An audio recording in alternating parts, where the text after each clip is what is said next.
Horváth Tamás és Varga Viktor kiegészítik egymást, nem csak a színpadon, hanem súlyosabb kérdésekben is. Tamás ugyanis 10 kilótól szeretne megszabadulni, Viktor pedig pont ennyit szeretne felszedni. Érthető hát, hogy a kis csillagok együtt vágtak bele a testformálásba. Bár, ha jobban belegondolok, valójában nincs összefüggés.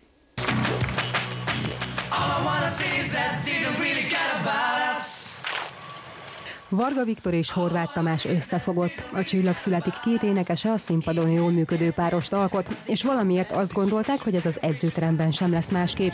Úgy döntöttek tehát, hogy közösen veszik fel a harcot a tunyaság ellen. Akkor kezdjük. Jézus várjál! Bocsi, ez tényleg nagyon durva. Oké. Na, menni tudsz.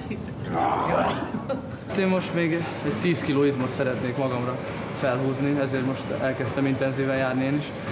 Nyáron is jártam, akkor futni még.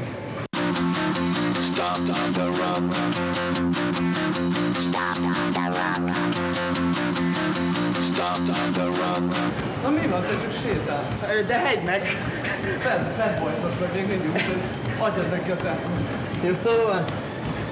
Hát Isten, igazából fogyni szeretnék, mert a nyár folyamán fölszedtem 10 kilót, has, cici, és olyan feneke van, mint J-Lo-nak. Köszönjük, Tamás, jól látjuk, de megnyugtatunk, Viktor sem tudja elterelni a figyelmet a testalkatáról holmi tetoválásnak látszó trikóval, és mivel azt a plusz-minusz 10 kilót nem tudjátok átdobni egymásnak, szükség lesz a kemény munkára. Gyúrunk vagy? Gyúrunk vagy?